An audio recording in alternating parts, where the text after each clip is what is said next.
Good afternoon, gentlemen. Good afternoon.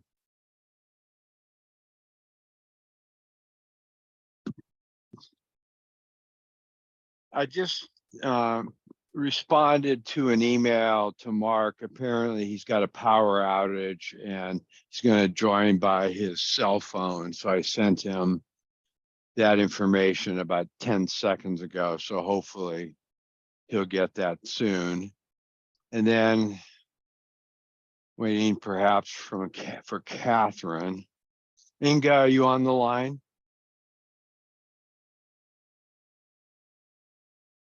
Yes, I'm here. Thanks. Who else would we be expecting? That's it. Okay. So give Mark a few seconds here.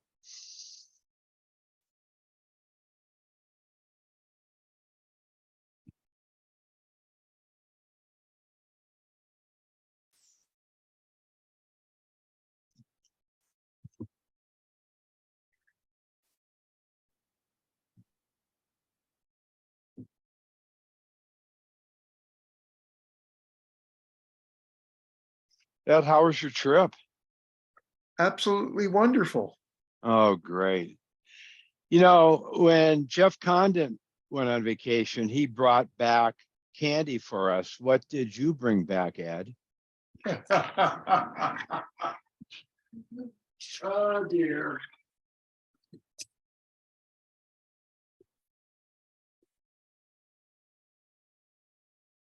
Oh, well played. Well played.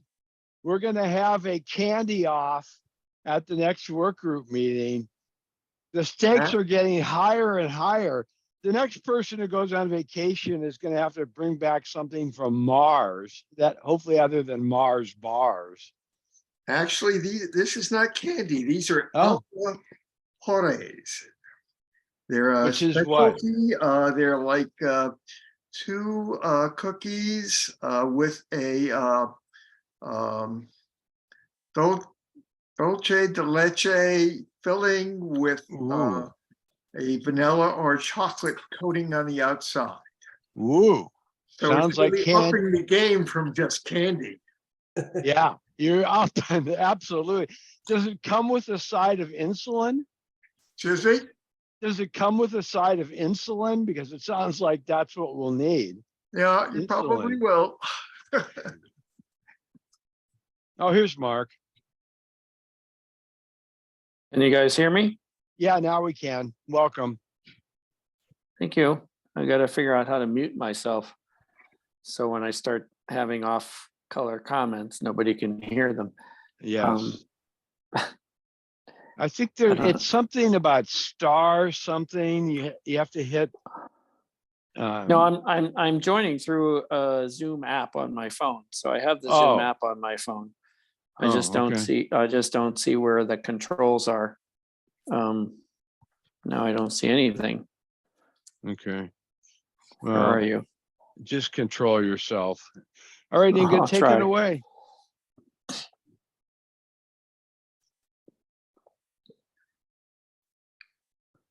You're on mute, Inga. Sorry.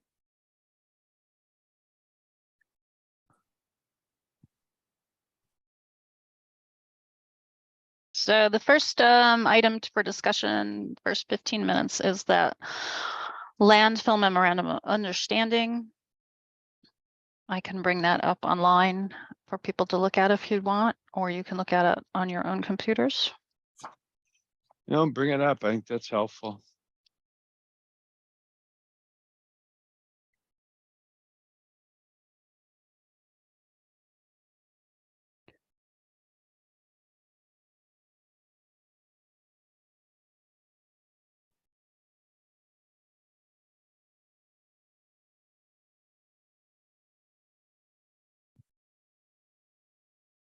So this memorandum is the 2002 one where it says that over the years, period of years, Benton County has reviewed various land uses, solid waste applications, Lux land use compatibility statements, and that the county has found the landfill to be in compliance with all of the prior land use approvals. Okay. Where does it say it was a compliance with all the prior land use approvals? Has reviewed various land use and solid waste applications, have been conducting a review.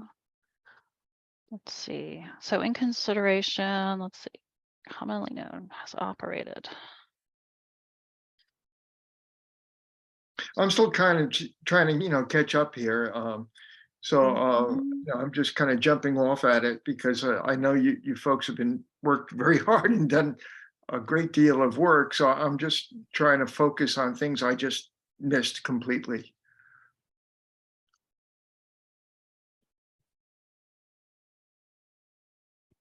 Oh, let's see. Well, this is SWAC. So all recommendations of SWAC requiring action by the Benton County Board of County Commissioners have been forwarded to and acted upon by the Benton County Board of County Commissioners. SWAC reviews and approves the operating permits. Oh, there's a lot of whereases here. Yeah. Benton, since 1996, Benton County has signed the land use compatibility statements, hereinafter referred to as LUCs, indicating to DEQ that the landfill was being operated in compliance with Benton County ordinances. That's number 14. So Inga, unfortunately, what's on the screen now is the working agenda and not this document. Oh, because I moved it over. Okay, Yeah, sorry. and I'm just confused about the LUCS, the LUCs, and the actual in the ordinance versus the CUPs, the land use decisions, because I had them in my mind as 3 different categories. The LUCs is what the county signs. Usually it's a DEQ. Well, we sign them for marijuana permits from the state, hemp, marijuana, sometimes from the Department of State Lands. And basically what they want to know, the state wants to know is the proposed use consistent with the county's regulations. So we sign that either saying, yes, it is consistent by, or it's permitted by right and it's consistent, or that the applicant will need to come through and do planning review to get approval of that use. Yeah, I think it would be good to be able to pull the specific documents from that time period to see what they actually say. Because I've looked at a couple of them and they seem to have changed over time. The LUCs documents? The LUCS, yeah, the statement. There were a couple in that, big 1.5 gigabyte dump.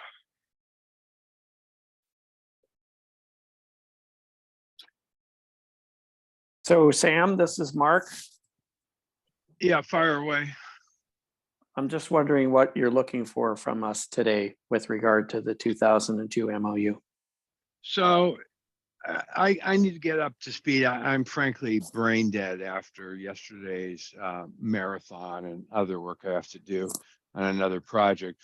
But is this the issue where and Jeff, you can weigh in too, because you know better probably than me. Is this the memorandum that Republica's relying upon? And it looks like the county is relying upon to say, hey, as of the date of this memorandum, everything was groovy. And so therefore, any work on CUPs and compliance of CUPs prior to whatever the date this memorandum is signed, the answer in our 150-page document is in compliance based on this memo, or is that another memo I'm thinking of? Yes, that is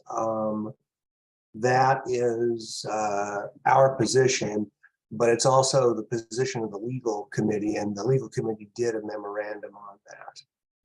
discussing the impact of this memorandum. Basically, this memorandum was the outcome of an analysis similar to the one that we're going through right now, trying to determine, what went on before and who complied with what. And they basically said the county and Republic find that we've been operating in compliance with the past land use regulations. And here are the baseline assumptions going forward in terms of where VLI can go and what permits would be required to go elsewhere.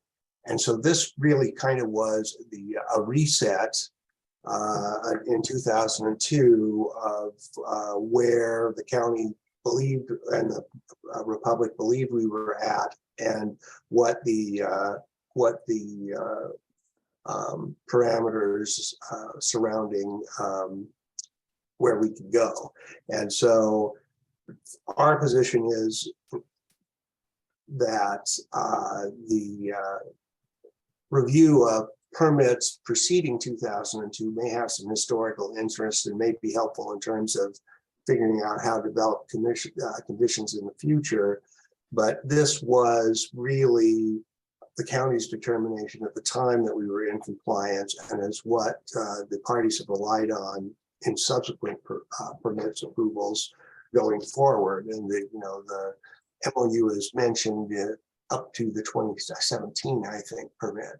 So that's what we believe. We believe that is what this means, and I think the Legal Services Committee also agrees with that. Based upon that, our position is that it's really well, your compliance position, it trumps the other analyses here. That in essence, one way to look at it is the county waived any enforcement abilities because they, basically made an admission or statements that everything was okay prior to that date. I mean, that's not the right legal words per se, but in essence, you're saying, and the legal subcommittee is agreeing that clean slate as of the date this thing was signed. correct. All right, so 15 talks about DEQ review to Lex, but where's the part where it says Benton County agrees that they're in compliance? I thought there was a sentence in here, or whereas in here, that was stronger or more direct. Therefore, as of this date, everything is groovy. Well, in the clause number 14 and 15, this is the sort of the basis for their conclusion. That Benton County has signed the land use compatibility statements, here and after referred to as LUX, indicating that the landfill was being operated in compliance with county ordinances. So a LUX, as Inga just mentioned, is something that's required by any kind of state agency prior to the state agency being willing to issue a permit, because they want the local government to determine whether the applicant is in compliance. So every time that Republic does something that requires a new DEQ permit or an update of permit, we have to go into the county and get a LUX. And so what the county is saying is they've issued many LUXes over the years, determining that the landfill was being operating in compliance with Benton County ordinances and decisions. And so that was their evidence that, in fact, we had been operating in compliance with those prior decisions. And that based upon the LUX, DEQ then reviewed the operations of the landfill in compliance with state law. In other words, they issued the permits that enable us to continue. And so based upon that, you get to 16, which is, okay, here's where here are our assumptions and what people, both the county and BLI have to do on a going forward basis.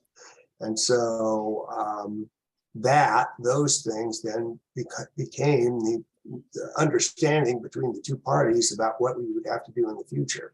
So the evidence that they cite, or the fact that over the course of many, many years, they issued the land use compatibility statements and had to make a determination at the time that that BLI was in compliance. So that's the basis for the agreement. Okay, so let me dive deeper here to cut to what I believe is the core. And if you could please go up to whatever it was, 14 or whatever. Okay, so first of all, it says since 1996. So really, I don't know if there's another paragraph here that says before 1996. So Republic's best case scenario is from January 1996 to the month this was done, that these LUCs apparently say that DEQ, that landfill's in compliance. Second, it talks about in compliance with Benton County ordinances. Does that LUCs require statements by the county that says the conditions of approval of the CUP have been complied with? Because this only says ordinances. Doesn't say the actual LUCs does say Benton County land use regulations applicable to the site. So that would include any conditions of approval. Well, I guess so. Do we actually have a copy of the LUCs somewhere in our files so that yes, other folks can see it? Yeah.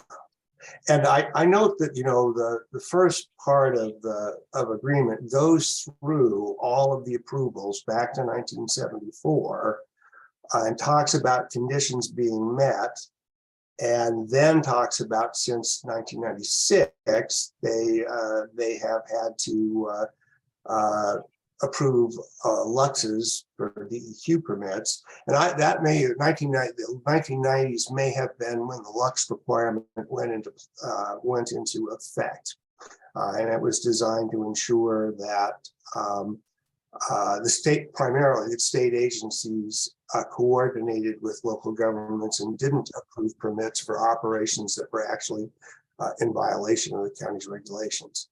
So I think looking at this in context, that in fact that they were saying if in 1996 we were in compliance with all of these, all of the relevant conditions of approval that were still operable at that time.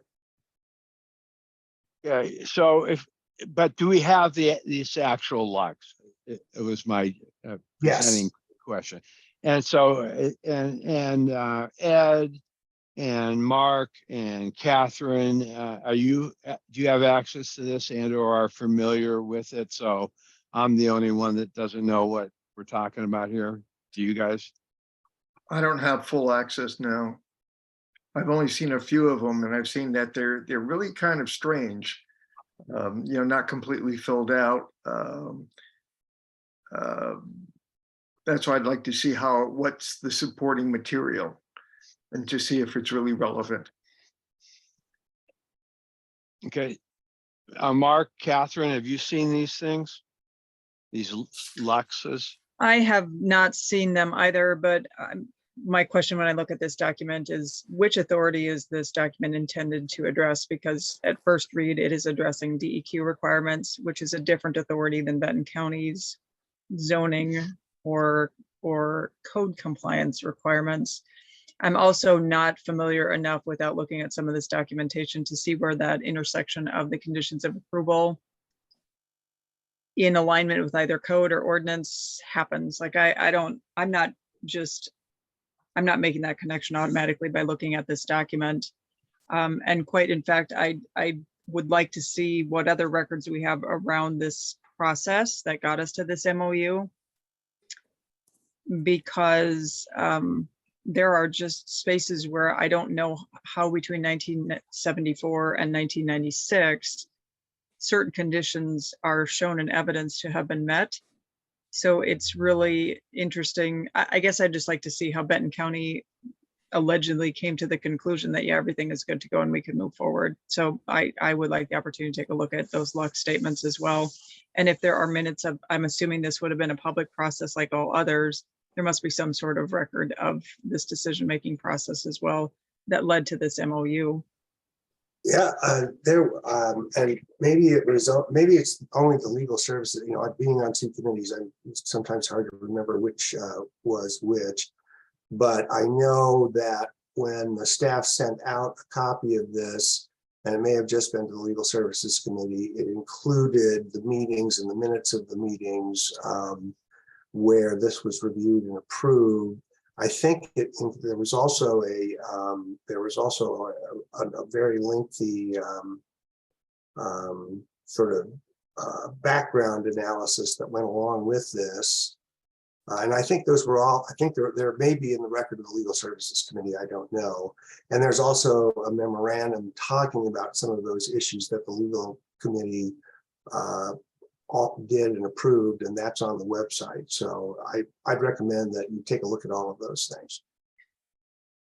Well, and I'll be honest, this has been a considerably heavier lift than I think any of us anticipated. If there's an opportunity for that just to be packaged and sent to us, it's just been an awful lot of trying to find the right documents. So I don't know, Inga, if that's an option, or if they can be gathered just for the sake of respect of the time that we have already spent looking for different documents. I would greatly appreciate that. I'll speak for myself, at least in that space. Same here. So Sam mailed that out on January 5th. I'll forward that email to everyone. Great. Thank you. So, I'm also curious. Oh, sorry. no, I guess I was just going to say, so, you know, what is the core concern with you, Ed, Catherine, and Mark surrounding the legal subcommittee's memorandum on this issue? So that I just trying to frame up what is exactly the issue and how do we get what we need to then have the conversation that, you know, we can get the consensus or just say, no, we just have two different points of view. Sam, could you, it sounds like there is this memorandum, the 2002 one, but it sounds like the legal subcommittee may have drafted another one. If I'm hearing, Jeff, what you were saying, that just, I think just first that opportunity to explore what those documents look like. This is the first meeting we've had where we could actually discuss the MOU within our group. So if there is in fact a second MOU, I think that's important. I'm curious.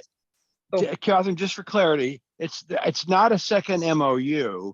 It is the legal subcommittee doing a portion of the work group report that addresses this MOU. Okay, then I may have misheard what was stated then. So just the opportunity to see the records that we have just asked.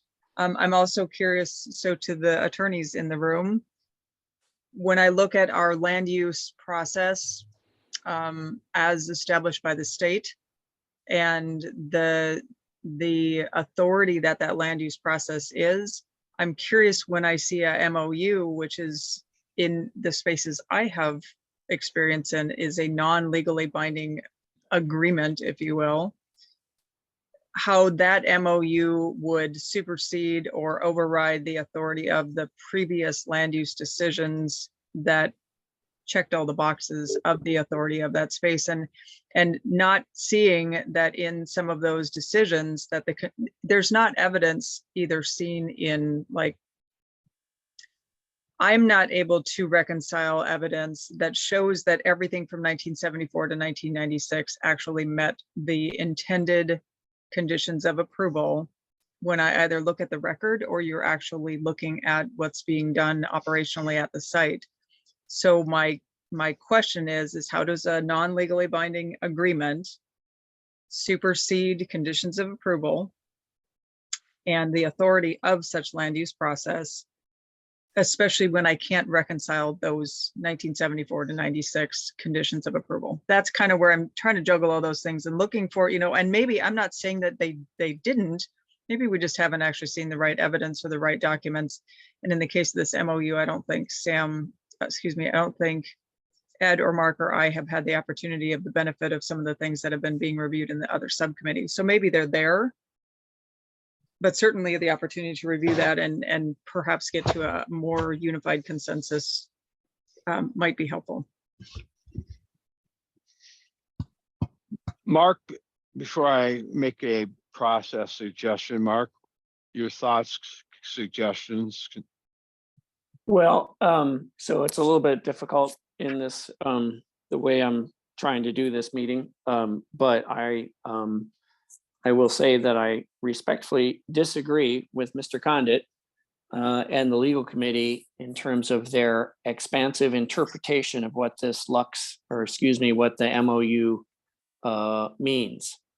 I don't believe that the MOU was any sort of official land use action. So it is interesting to me that, well, so there's that part of it. There's the part that I can find nowhere in the 2002 MOU where it refers to compliance with all prior land use conditions of approval. That is not in the language that I can see anywhere. And then lastly, before we get into the Lux matter, lastly, when you read the minutes of the meeting at which this document was approved by the Benton County Board of Commissioners, the testimony there given by Vance Croney said that in describing this MOU, the sole purpose of this memorandum of understanding was to clarify that Valley Landfills Incorporated did not have to get separate approval from Benton County to place a waste in the area north of Coffin Butte Road. So the sole purpose of, didn't say anything in there about this is confirming or identifying that Valley Landfills has met all prior conditions of approval. There's no discussion about land use actions or decisions. So I think this is a stretch on behalf of Republic and the Legal Issues Committee to say that this document absolves Valley Landfills of any non-compliance issues. And there are still non-compliance issues that exist today that link back to older, there's no screening, for example, anywhere around the landfill. And that was mentioned in at least a couple of land use decisions. So it's a little hard for me to believe that somehow this memorandum of understanding trumps all of those prior conditions of approval and all of the prior violations, or if you will, non-compliance of those conditions of approval and the ones that still exist today. So first, let me respond to a couple of those points. I agree that it's not a land use decision, and it is not a decision expressly finding that we are in compliance with past regulations. What it does do is say, we've looked back at these decisions and we've made these decisions that the landfill is in fact in compliance. And we don't know, I mean, if you look at the whereas clauses, it's difficult to determine exactly what happened when. And so we wanted to do this reset, talk about what happens going forward.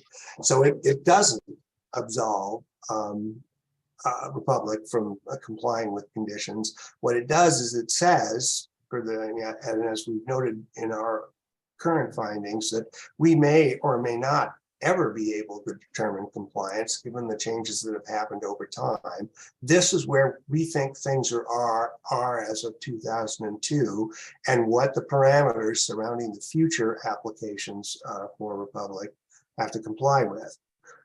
And I don't think it affects to any degree that there are decisions post 2002. It certainly does not affect compliance with those conditions that would still be in effect. What it represents is the best determination of the county at the time of the current status of compliance and what Republic would have to do going forward. And if you read the legal memorandum, which I don't have in front of me, that's basically what the conclusion was, not that this was a finding of compliance for conditions. But it does suggest that they did take a look at those past decisions and said that at the time, this is what they mean, and we're in compliance, and this is what you need to do. These are the restrictions that govern this going forward. So let me just pause here because I think this is an important moment.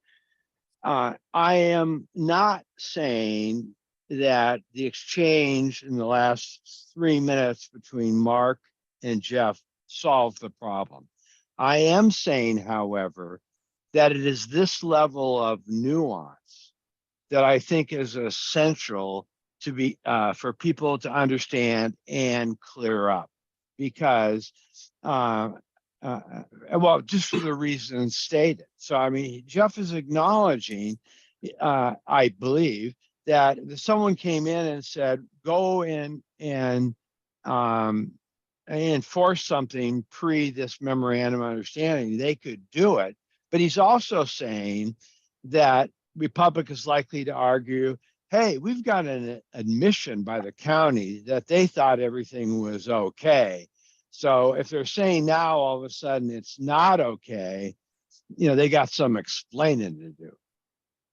But the actions. I just don't see that wording in this memorandum of understanding. I don't see that anywhere where the county has expressly or even implied that Valley Landfills has complied with all prior conditions of approval. Where does it say that? I don't see it. It's not in 14. It's not in 15. A lux does not mean that all prior conditions of approval have been complied with. It doesn't mean that. And the only lux that I have ever seen is from 2000. I don't think there's been one since then. I don't know if there are some before that. So that's the point I was raising when I said earlier, it only says in compliance with Benton County ordinances. It doesn't. Ordinances, yes, exactly. And so the only way we're going to be able to move this forward in the moment, I think, is that, Inga, if you'd be so kind as to package up the, you know, at least this lux that was used here, the legal memorandum, and any and the packet, which you already, you know, told us where it was. But I mean the information, and then the legal memorandum, and then I think the this subcommittee can look at that and tee up more cleanly exactly where the flyby is. And I think if there was a transcript of this call, which there could be, I think we framed it up. But I think it's key to moving forward. You know, more clarity and as much agreement as possible is key to moving forward. And if I have to bring Jenny Lucker in on this, I will. I don't recall, Jeff, maybe you do. Did she opine on that memo yet or no? She did. Okay. We're all in agreement. Okay. Okay. But Jeff, it, you know, it doesn't state things as, I would urge the rest of the committee to read that memorandum, because it doesn't, you know, I think Sam is overstating the case a little bit, but it is evidence of what people thought at the time. So may I, if I might comment? Please.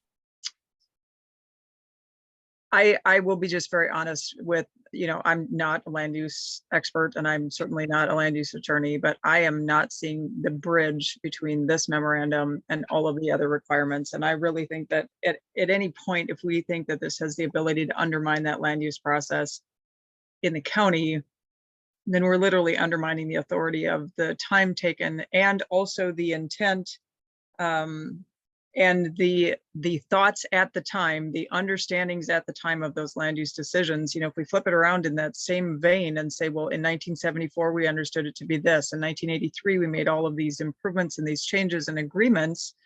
And the agreement was that the landfill would be in compliance in order to operate.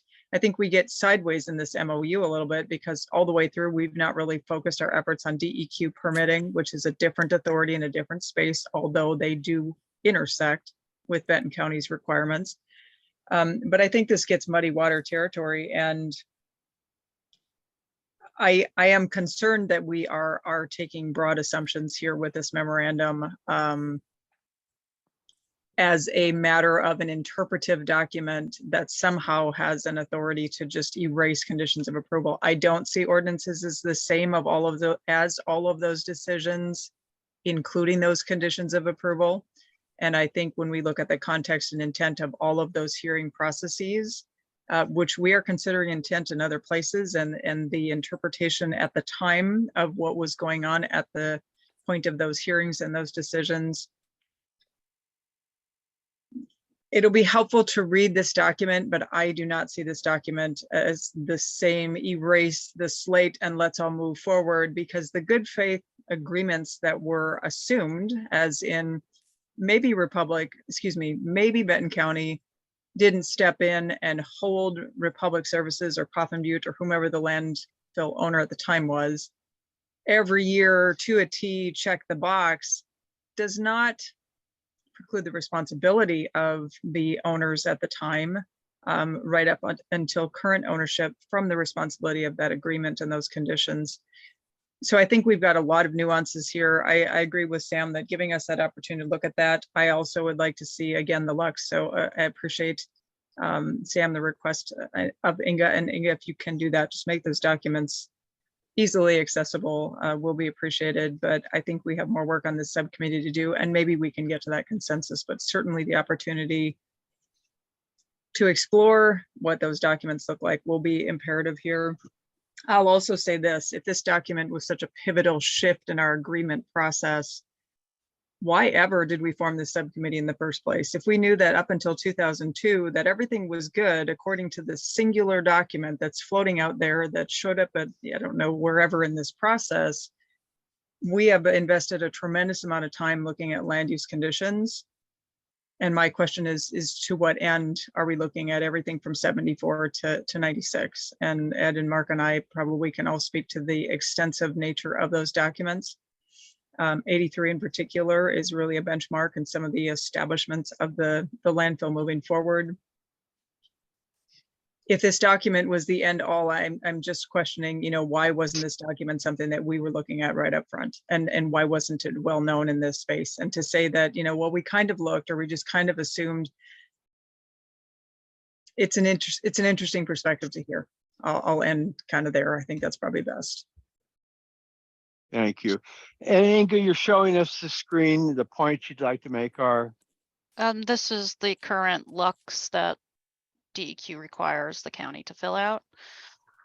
I was going to ask Jeff, I don't have prior Lux copies. If you have them, could you please forward them to me? I don't see anything in the DEQ documents that they uploaded to the FTP site, and I don't have them in my any of my history files. But you can see now, currently, I don't know what prior Lux stated, if it was the same as this, but this is, it asks the county to attach findings for non-compliance and identify requirements the applicant has to comply with before we can state that they are in compliance. And so can somebody, just a clarifying question, compliance with what? With DEQ everything. Requirements? No, Because county regulations. County regulations, as they relate to DEQ, county regulations are not the same thing as a condition of approval. So I feel that this document. We would look at those. Is there evidence that we looked at those? Because the compliance that we're seeing maybe doesn't represent that. And I would feel more that this is a DEQ required document, and that they are asking if all of the compliance related to this DEQ, related to state agency requirements and county code requirements are met, is very different than a land use decision with conditions of approval being met. And I don't know of a space, and again, not experienced in every space, but I'm not sure where I see where DEQ has ever stepped into a space and said, we want to evaluate your land use process and what are those conditions of approval, they wouldn't have the authority to enforce that. So is it an assumption by that statement that because DEQ asked about regulations that are very likely more DEQ specific, that we did in fact in turn go back to conditions of approval, which was that record available, even as a question? You know, I know that we spent some time investigating the number of records that we needed to see to get to where we could review this. So if it hadn't previously been secured and put into historical files.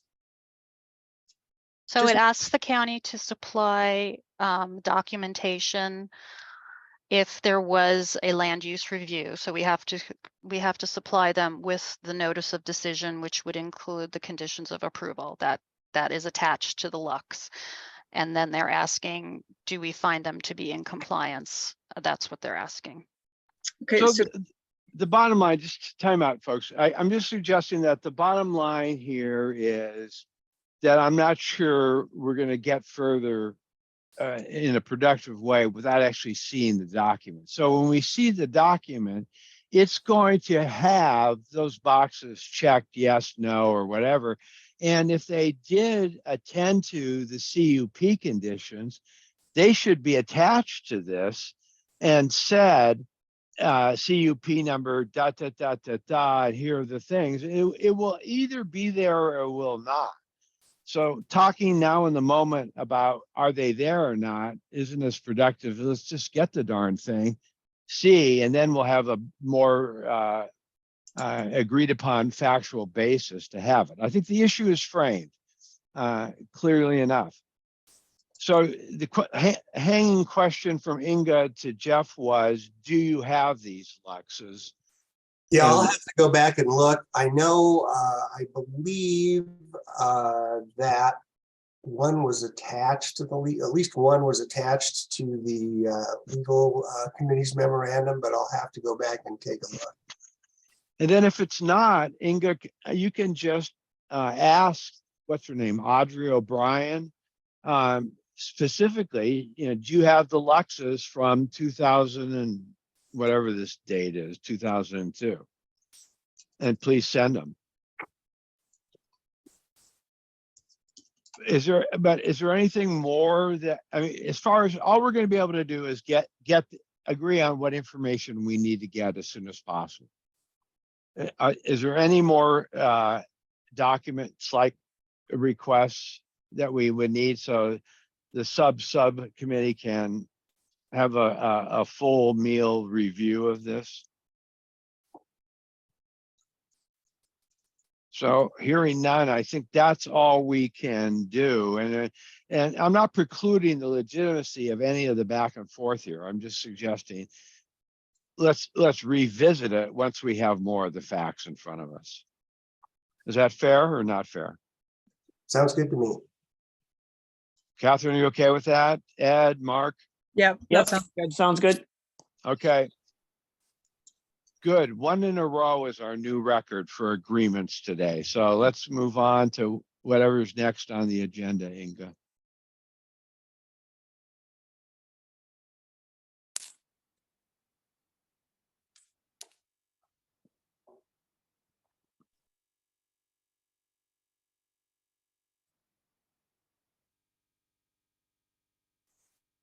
Oh God, if I have to look at this one more time, I'm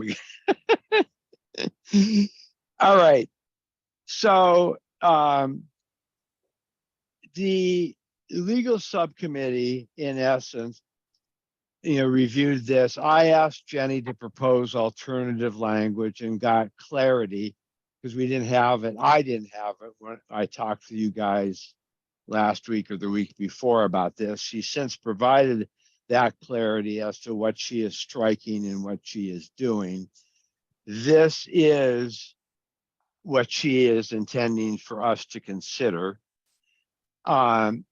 Members of the legal subcommittee are comfortable with this, with the exception of Liz, who asked us to make it less legalistic so the layperson would have a better understanding what the nuances are.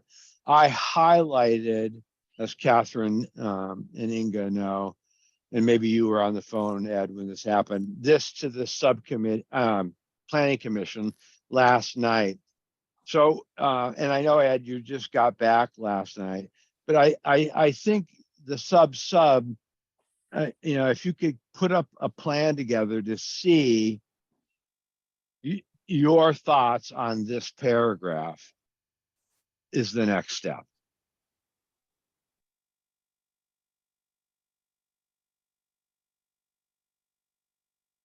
Is that a question to me or? Or all of you, all three of you. Ed, Catherine, Mark. But Sam, I'd like to just allow Ed the opportunity to take a look at this document, and maybe for us, this is a heavy legalistic kind of language. It's not approachable. It's not easily approachable or digestible, and it doesn't open the doorway as an introductory to the body of work that has been put together so far. So there's, whether it's factually accurate or not isn't my point, because I think that it is, but it is complex. I think we're getting lost in a lot of verbiage. And when I look around the room last night at planning commissioners, you know, who have some experience here, some of our audience has experience here, I still feel like this is a really, I'm not sure this was the intent of the original introduction. So I'd at least like to give Sam the opportunity coming back in and kind of being mainlined on all of this stuff. Ed, I feel like it would be helpful for you to have the opportunity to see the latest version. Yeah. And really consider, is this how we want to introduce to this body of work our audience? My And first Catherine, reaction, my first reaction exactly is, you know, I'll take some time and look at it, but my first reaction is, I don't know what this is introducing. well, so let me back up to the work. Let me back up and go back. Let me back up and be clear. Catherine, I wasn't expecting to add to opine in the moment and wrap this up. I was suggesting that the three of you sit down and talk about this and get back, you know, a document, because that would be cruel and unusual punishment. I also agree, even as a lawyer who was not a land use lawyer, but is following this conversation now for the past 2 months, I'm making that up. This is a mouthful and a half. This really, in my, you know, sort of being in on both subcommittees, I really think what's going on here is I guess I will use the word debate, a polite debate, as to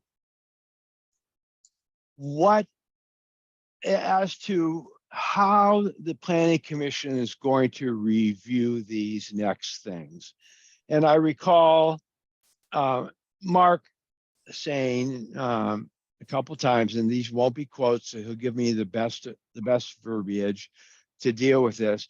But this is the issue as to, in essence, is there an assumption that because this property is zoned for landfills, that it is going to be allowed, or is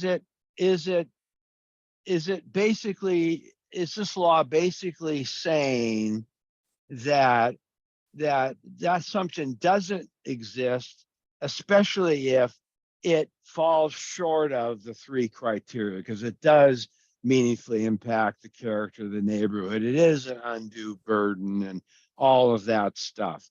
And I have seen the tug of war as to putting together a paragraph, which may or may not fit in the introduction. Forget that for a moment. Good. As a tug of war, so that both sides can go into the planning commission and say, this is the framework for this discussion, and this is not the framework for this discussion. And so that's, I think, what's going on here. So I used Mark's name in vain, which is how I always use it. And so Mark, could you characterize your concerns that you've expressed previously, so I'm not butchering them?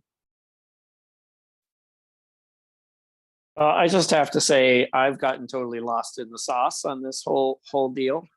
I know that when Catherine and Ed and I were working on this massive table going back to 1974 and all the conditions of approval, we talked about the need for some way to orient the reader as to what they were going to be looking at if they chose, God forbid, to actually go through the whole table.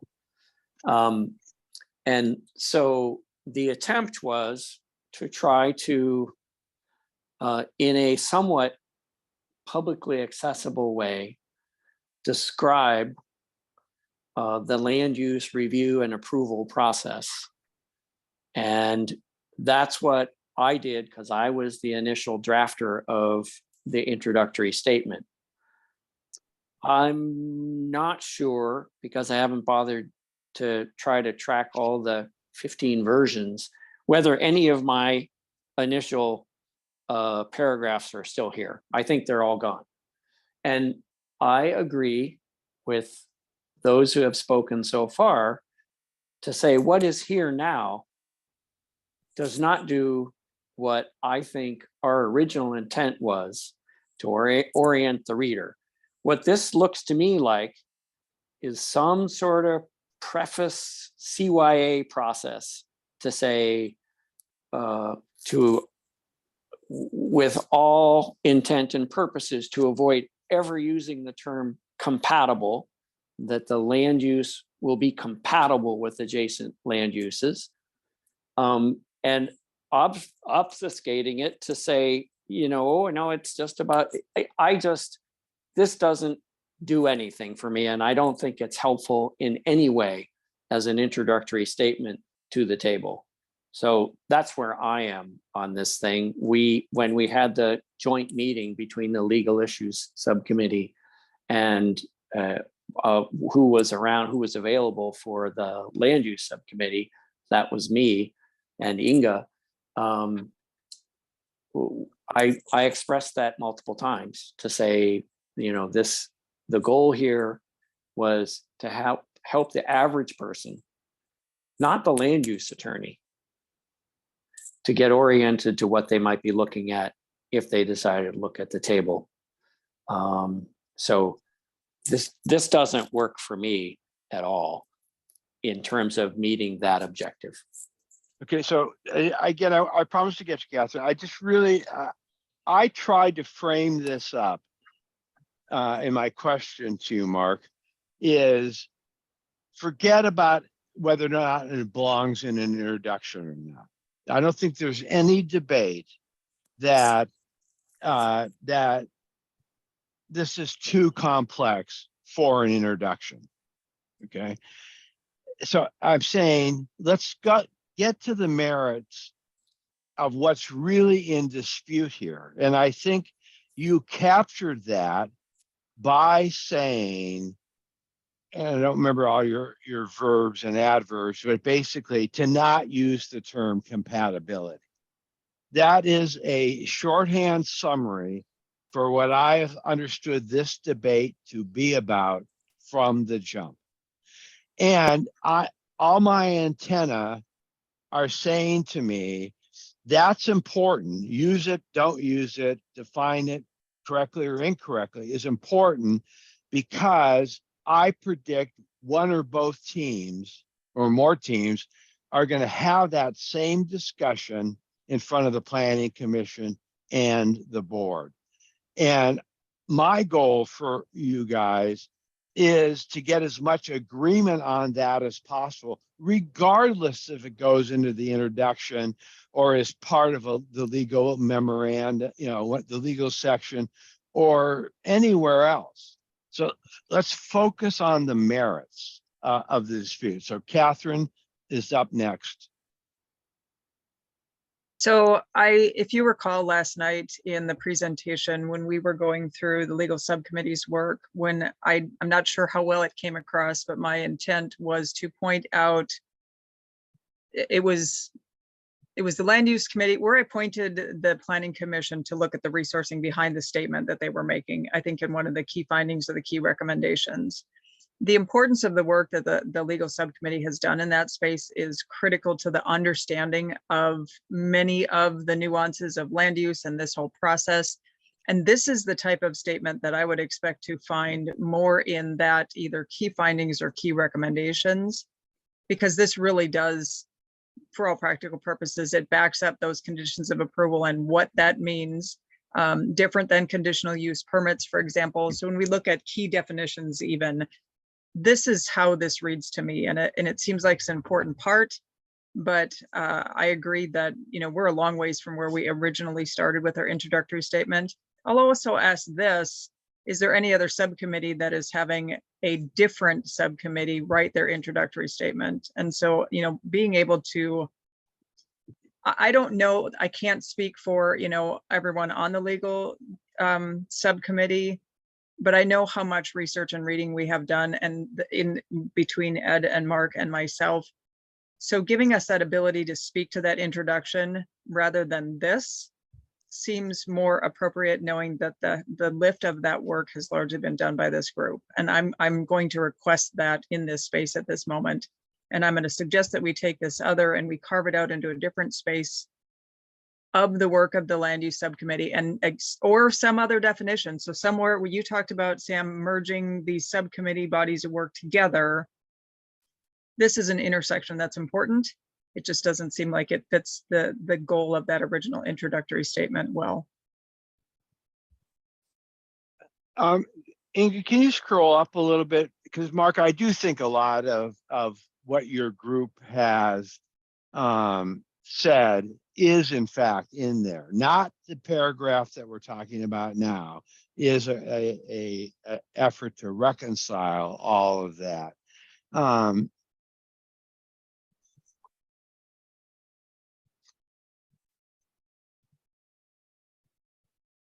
Let's see, a little bit.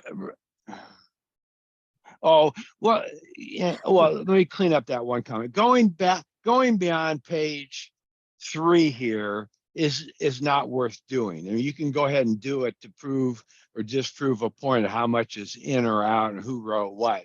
But the reality is, you know, everything in its current form with this one issue as the hanging chad is on the first 2 pages. We don't have to go beyond those first 2 pages to solve this problem. And so again, let's just assume it's not going to be in the introduction, and that's fine. And that you guys are going to be able to have control over the introduction. I still am begging you guys to engage with me in a conversation about it, not style and readability. Let's assume those are going to be taken care of. It's really about, is there a fundamental disagreement on how the Planning Commission processes these things based upon compatibility or no compatibility? And that is what I heard from the jump on this. Otherwise, we would have used the word compatibility and the matter would have been done in the original draft. Jeff, what are you hearing here? Am I making this up from your perspective, or the legal subcommittee, or would you frame it better? I was one of the people, and some other lawyers in the room had the concern that compatibility was not the correct standard. It wasn't the legal standard, and in fact, it was misleading. And so we tried to come up with ways to say what it actually is to do. And so I'd like to, I think it would be good for the Ed and Catherine and Mark to go back and maybe look at it again and reformat it, because this is the introduction to the Conditions of Approval Subcommittee's report. It seems to me it should say something along the lines that conditions of approval are important because they're imposed to demonstrate compliance with the applicable criteria, which I think is true. The applicable criterion, however, isn't compatibility. It's what's cited in Ginny's provisions. But if you want to make it more understandable to the layperson, then I would say something along the lines of the reason the conditions are important is they're imposed to ensure that the applicant complies with the criteria in the code. And that's totally true. And the purpose of this committee was to go back really and review the past land use decisions to determine whether or not those conditions had been complied with, which I think is the charge of the committee. And I think that there are two, so I think that's sort of the framework for what comes after that.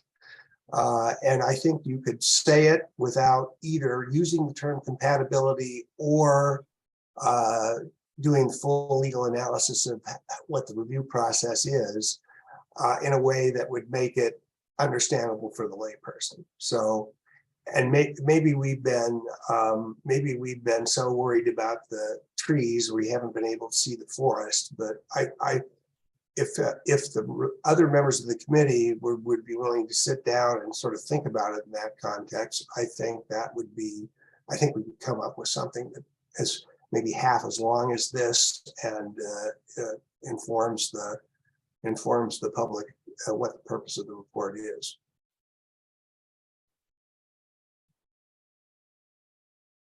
So let me just, again, try to focus in. The language in green down there at the bottom says, and this is written by the legal subcommittee. Greg Verrett was the one that actually put pen to paper, but it says, therefore, a finding of compatibility with adjacent land uses is not required per se. Mark, I heard you arguing that no, there had to be a finding of compatibility with adjacent land uses. And therein lied the dispute, that where the language became important. I'm not saying that to argue who's right or wrong, but that frames up the issue as clearly as possible in my mind. Either a finding of compatibility with adjacent land uses is required or it is not. And that's what I'm trying to get clarity on that. So you all don't need to fight about it in front of the planning commission, the board, and potentially LUBA. Mark, reaction? So Sam, can you point me to where you are reading that therefore sentence? Are you on? I can't see anything here. So I have opened up the version that I saved on my computer. Okay. And it's page 2. Okay. And it's in green on my screen, at least. And it begins with implementation of the land use decision. Oh, on mine, it's red. I found it here. Okay. But that's not actually, is that statement still in the above paragraphs? I don't think that's there anymore, right? That's been well, I mean, no, it's suggested for removal. It's shown there as an addition by Greg Verrett. Therefore, a finding of compatibility with adjacent land uses is not required per se. That's what the legal subcommittee proposed. Okay. I heard you arguing, no, a finding of compatibility with adjacent land uses is required. Yeah. Okay. So this language is actually Vance's. He was the one who wrote this in one of the earlier versions. And yeah, I did argue that the fact that it's a conditional use, he's saying here, uses allowed in a given zone have already been determined to have sufficient level of compatibility. Well, that's simply not true. In one of the prior legal issues subcommittees, Ginny Lucker raised the issue as an example of a church in a residential zone.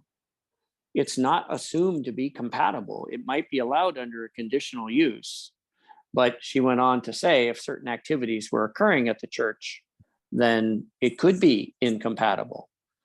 So again, this question of how do we frame this for the average reader?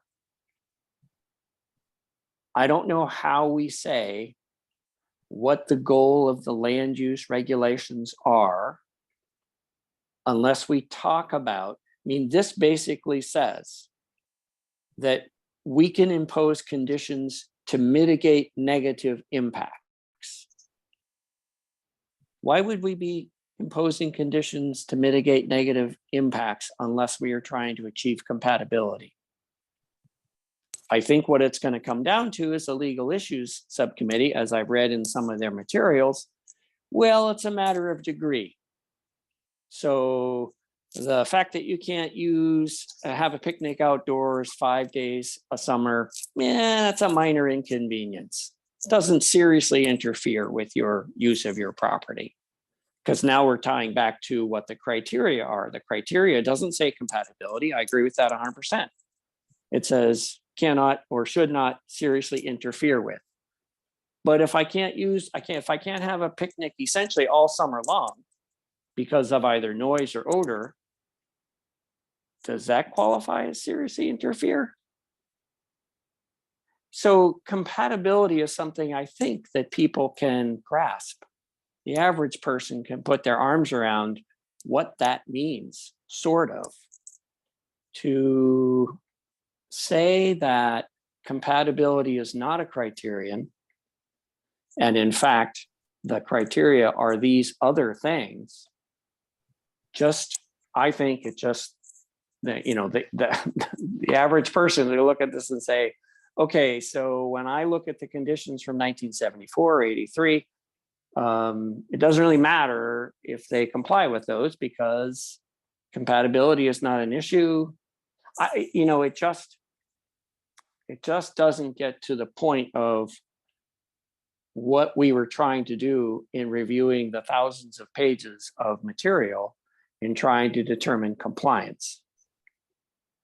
The average person is going to think that if the applicant is in compliance with the conditions of approval, that the land use activity, the resultant land use activity will be compatible. I know Jeff is probably going crazy. No, it doesn't mean that. It means that it's not incompatible, or I don't know how to say it in English.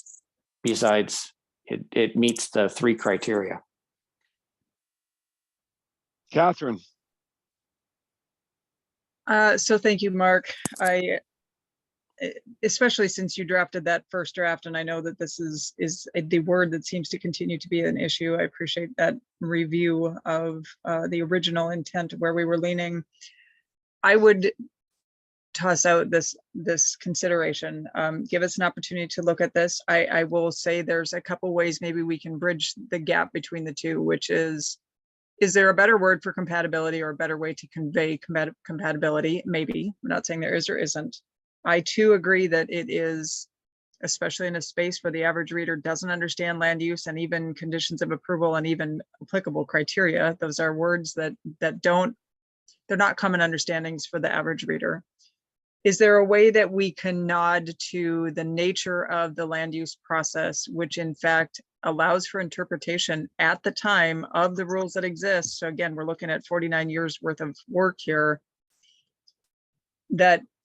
Is there a way to just nod to the fact that interpretation is allowed and that deference given to that authority at that time is allowed to help get us to this space of understanding about whether or not we use the word compatibility, but that if a land use application is approved with conditions, that there is an assumption of X based on the interpretation of the authorities that the law has given deference to, maybe even not use the word deference. I know that's another one of those words. Can we just make a statement as simple as that to say that, we even in this space, we have different interpretations of what we are reading and what those reports are saying, but to get to the essence of what the review of this subcommittee has been and the nature of those decisions contingent at the time, the authorities at the time, the interpretation, the sentiment of the community. There's a lot of parts to that. Is there a way we can get there? And I'll just ask again if we can be given a little bit of time to explore that. And I think, Jeff, you kind of offered that opportunity for us to go back, that is probably going to be worth our time to do. The final thing I'd like to share with you is that part of the reason one of the reasons I'm concerned about this is in fact based upon the assessment where people were saying to me, by definition, a landfill that is close to us is incompatible with the surrounding surrounding community. Done.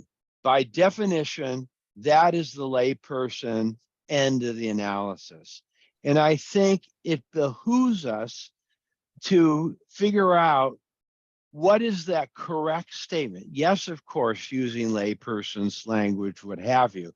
But the big thing I'm trying to get out ahead of is to, if true, that when neighbor A says neighbor 17, by definition, that's incompatible in our neighborhood, that they believe that is the end of the discussion, because it's clear that it is not the end of the discussion. What it actually means is what we're talking about here and trying to come up with. But we cannot just minimize it. We have to struggle with it, because we'll have the same arguments over and over, well, next time as we did last time. So that's my biggest motivation, however it lands. Ed, maybe you're jet lagged or time zone lagged, but any last call for you before we move on to whatever Inga has next for us? I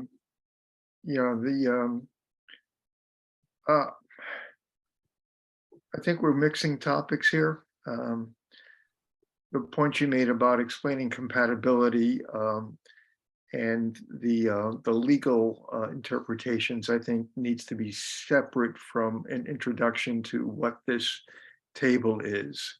And Great. Have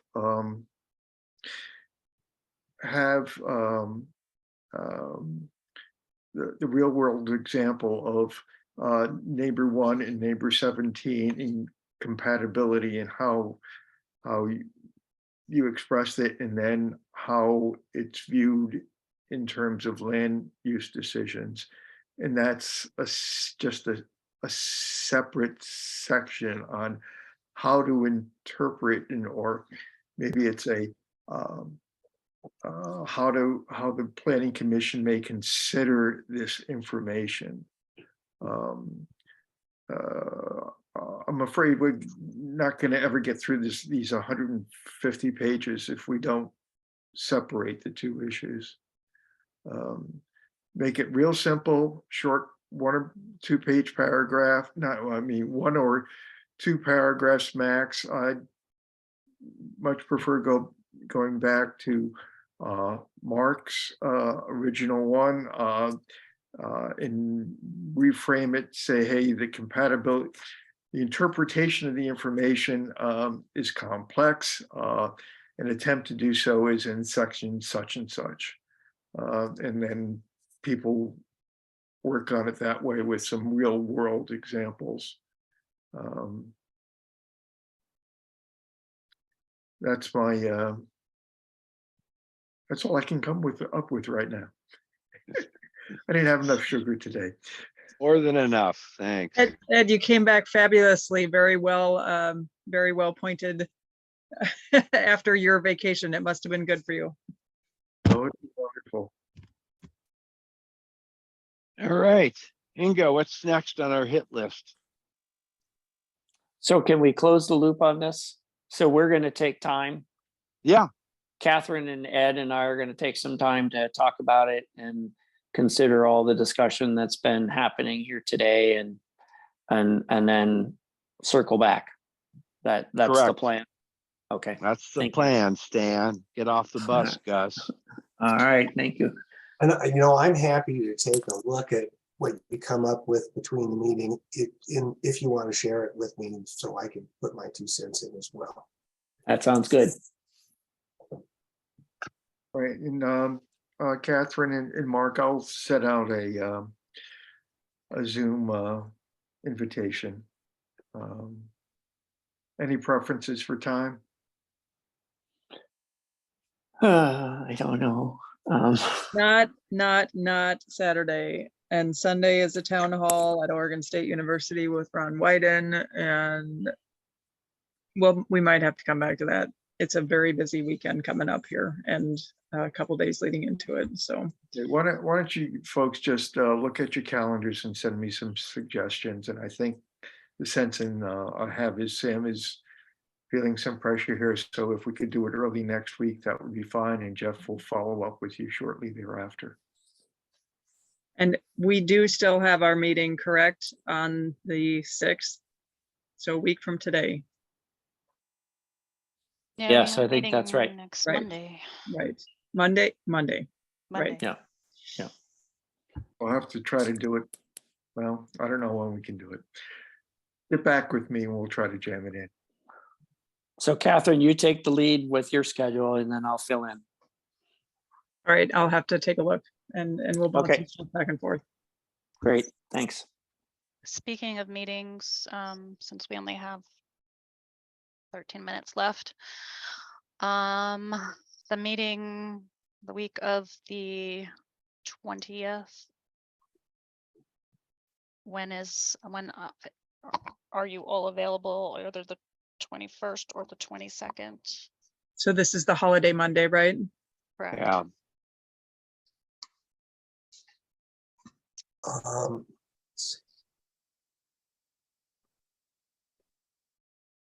Be the I'm afternoon. really Well, it can't be the afternoon of the 21st because that would conflict the land use.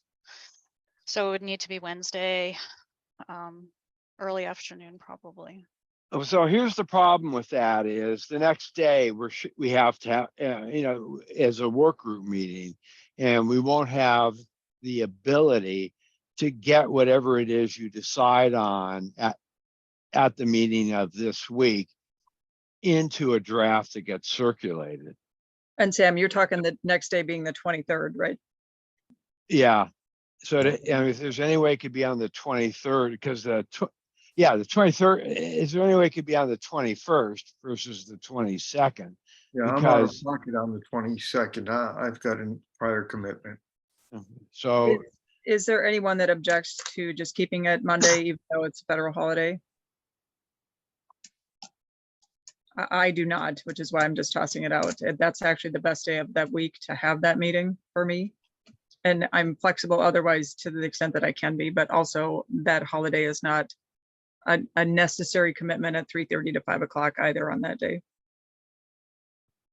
I'm okay with the 20th. Me too. So Inga, you might have to get permission because it's a union contract issue, For isn't her, it? right? I could also do the 21st in the afternoon ahead of the legal committee meeting. Although having these meetings back to back is It's cruel and unusual punishment. but that would work for me. I can do President's Day. That's not a problem. Mark, is that a day that will work for you?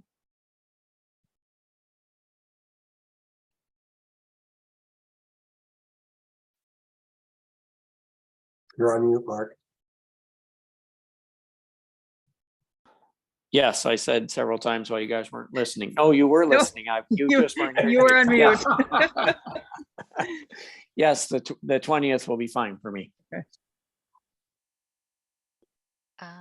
That means on that day, we need to bring, like the next time we see Inga, we need to bring her an extra box of chocolates or a scotch, whichever bottle of scotch, whichever it is, right? I think she needs to have a case of scotch at this A point. case by the time we're done. All right.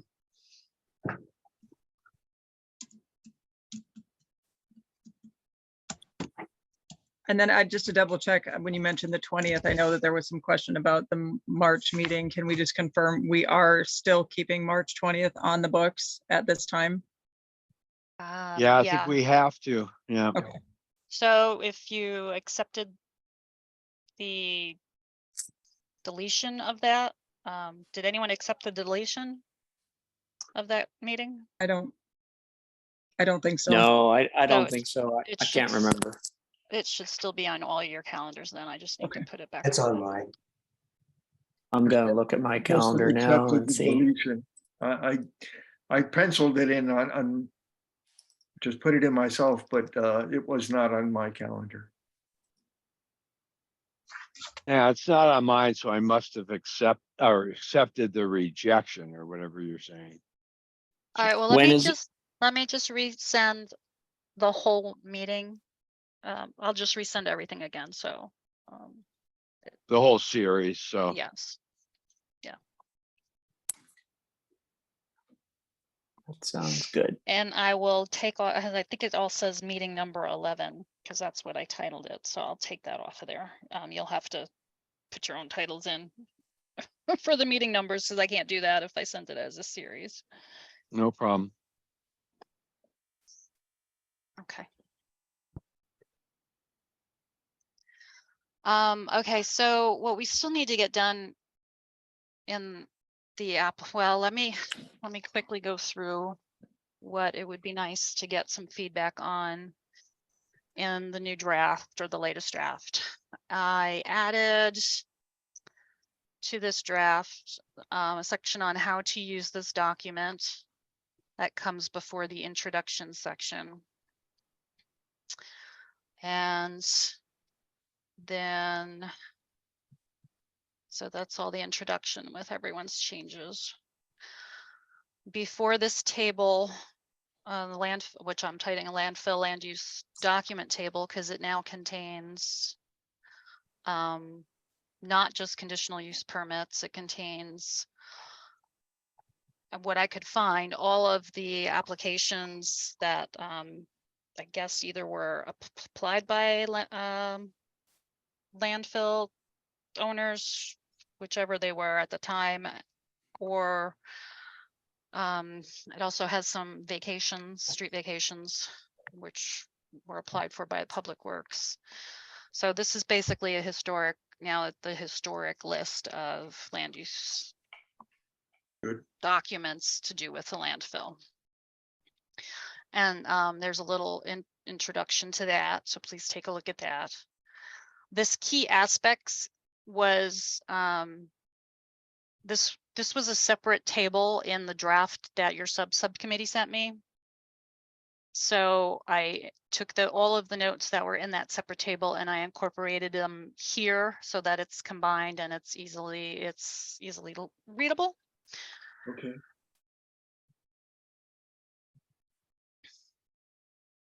So there's lot line adjustments in here, partitions, the vacation requests. None of those have conditions of approval.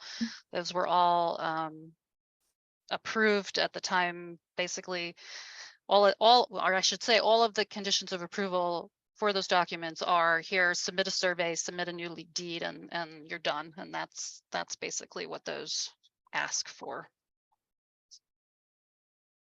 And so I know there were some questions from the main group, the work group, and planning commission. Actually, I don't think the planning commission got into this, but I think it was just mainly the work group about that. They thought that these definitions were a little bit too complex and could perhaps be served to be better serve the public to, be combined and simplified. So that might be something that you would want to discuss in your subcommittee. So Inga, just quick question on that, because Ed was not here. And Mark, I think, were you gone already at this point in the conversation? I think it was Bill, is it Broman, that had asked a question about this particular topic. Were you already gone, Mark, that night? Yeah, I left. Okay. You're talking about the January 19th meeting? Right. Yeah, Okay. I had to leave. I had to leave around 4:30 or so. Okay, so Inga, is that recording available yet from that meeting, just for the benefit of Ed and Mark? That was, No. I'm sorry, that was the work group It's meeting. not. We don't have that available, no. So what's going on with that? Just so you know, the work group meeting, that's when we got Zoom bombed or whatever it's called. Right.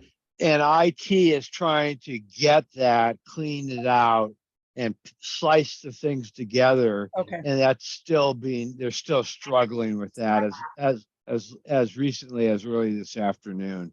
Okay. So the So- anticipation is that we'll get there. So I maybe then just can, if we get that, we'll have the benefit of that. But Ed and Mark, I think I can walk you through what Inga's comments are on this and kind of where I think we can meet the requests that were being asked or considered that night.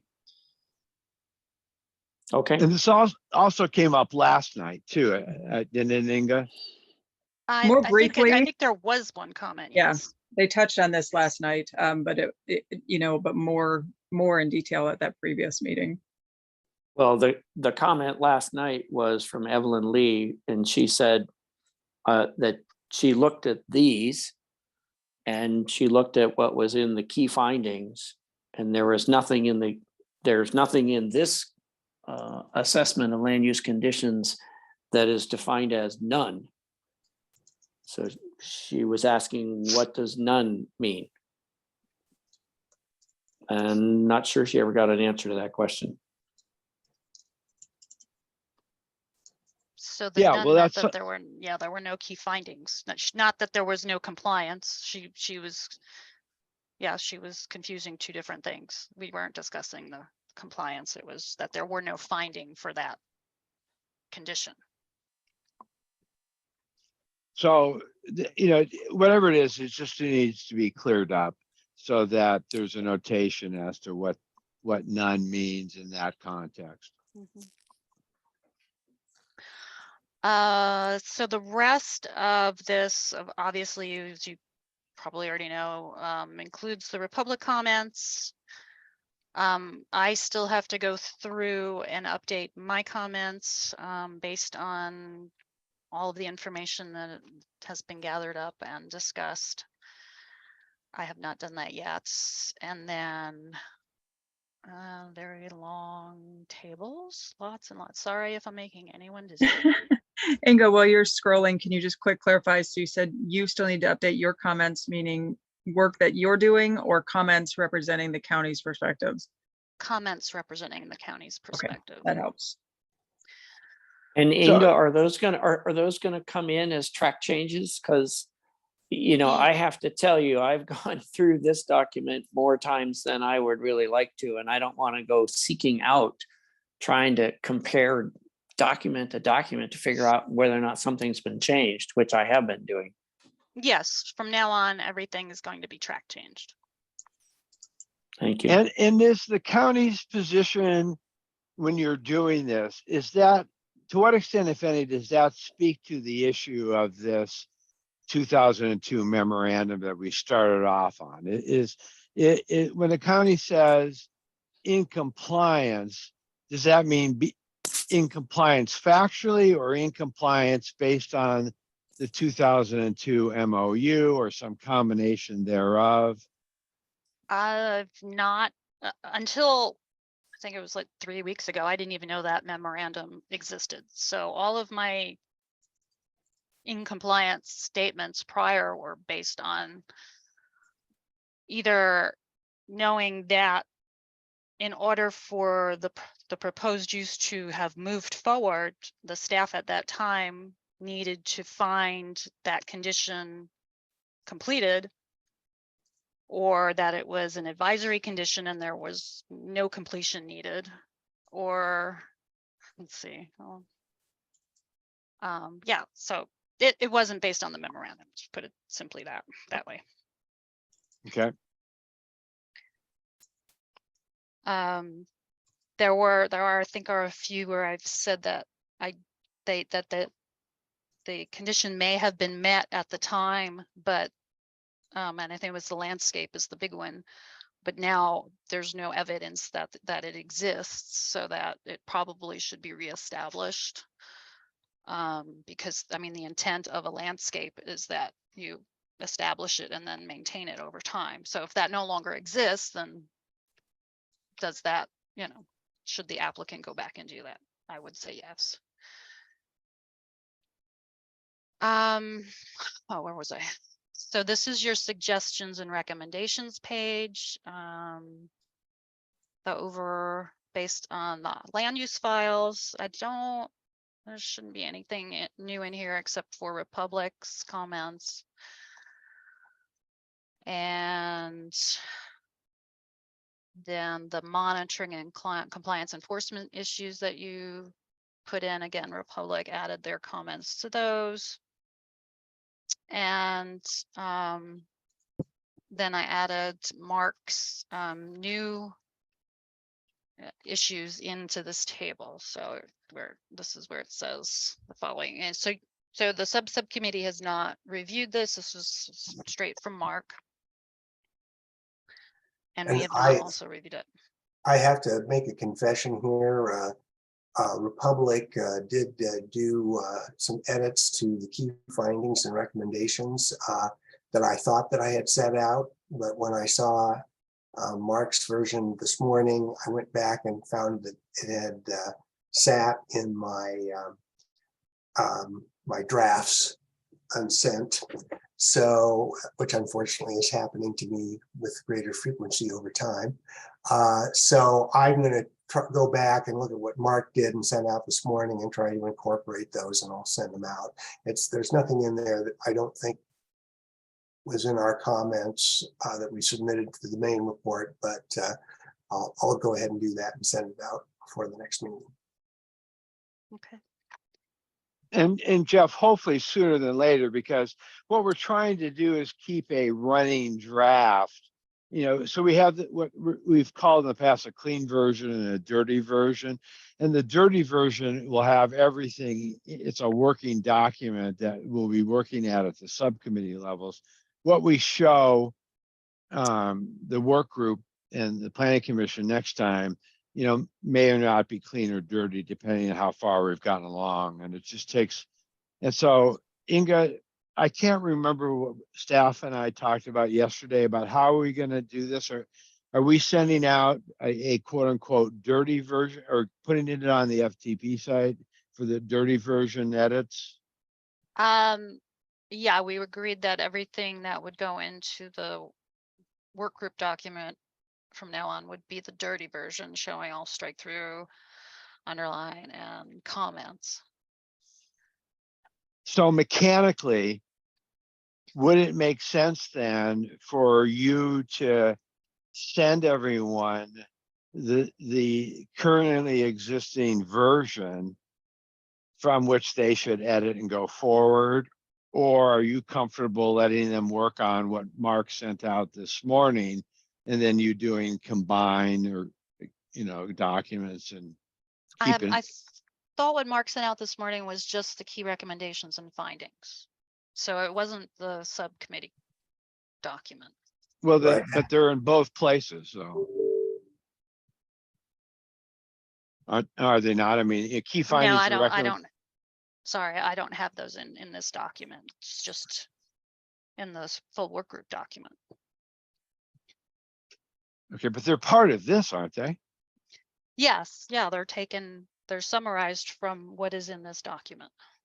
So Mark's track changes should be in the work group document and in the document you have on the screen. Well, he didn't send me any changes to this document. That's what I'm saying. But I will add those into the work group document. So I'm looking at my own document which is just the subcommittee document. This isn't the full work group document. But we will all I'm sorry if we're all confusing you, but staff will now be working from the work group document, one big document with everyone's information in it. And it's all going to be straight through underlined and commented. If you would like, I can send you this version, which is the version that is currently in the work group document for you to work on. So you don't have to look at the big one. As well as the existing key findings and recommendations as a separate document. And I will incorporate those into the larger document, if that helps. That would, because there should, they're obviously mirror images of each other. Yes. The findings and rec appear in both places, the body of the work group report and in this appendix subcommittee report.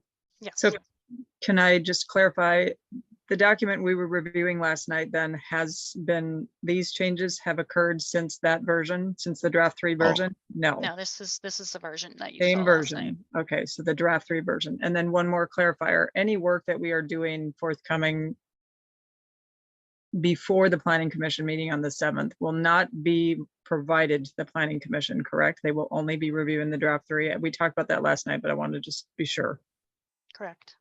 That is correct, unless the work groups, unless subcommittees and work group and or staff and I can get answers to their specific questions, we would present kind of, you asked this question, here's the emerging answer. You asked this question, here's its status. In that sense, but not a whole 430 page Right, thing again. Okay. So that is, we're over time, and if you just, I will send these documents out. We have to still in the next coming meetings discuss our compliance, non-compliance issues, which would probably be, it'd be helpful for if you're going to change those definitions in some way to get that first. And then also go into rewording the key findings and key recommendations, which, you know, as Mark points out in his document, yeah, it was a rough draft. I never meant it to be the final version that goes forth, and I definitely meant for you all to take it and make changes. So that's it. So, sorry, I just want to jump in here for just a second. I just pulled up the draft number 3 and then went to the portion of the document that says it links to the full subcommittee report. And it's clearly different. It only has 98 pages, not 154. So I don't know what's different, but I went down to the very end where that table is that you were just showing us on the screen. And that isn't here either. It doesn't look like, no, it's not at the bottom. So I don't know what the difference is. I was just trying to follow up with the answer to the question of, is the version that you were just showing us on the screening to the same one that the planning commission has? And it doesn't appear that way in a 2-second review. Well, since I took exactly what I have here, this version, and I copied it into that draft, I'm very certain that it's the same. I don't know Look, what draft you're looking at.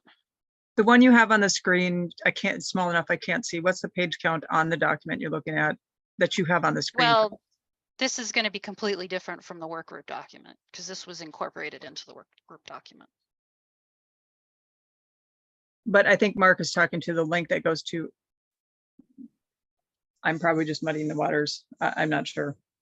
Yeah, I was just saying that. So I pulled up the document that is the version 3, draft number 3, and I went to the section, the land use section, and said the complete report is here. I clicked on that and it went to a document that appears to be different than what you just showed us. Whatever, it doesn't matter. Send out what you have, or send out what we're supposed to be looking at. I just, you know, it's really, really tedious to be trying to, I don't want to spend any time working on documents that aren't the right thing. Mhm. Okay. It's 5:10. We're still having fun though. Ed, is that a goodbye or is that a question?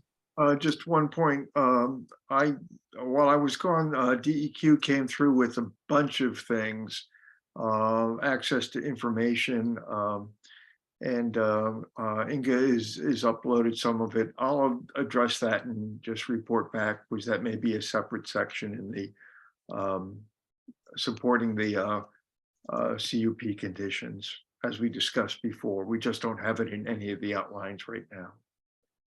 Right. They also said they have 10 boxes of paperwork for you to look through. Yeah, I have to schedule a trip down to Eugene, so I'll get on that, just not tonight. Yeah, no problems. Ed, do you have Welcome any back, further- Ed. Right, Yep. welcome back. Not even 24 hours. All right, take care, everyone. Thanks so much. Thank you. Yeah, Right. good to see everyone. See ya.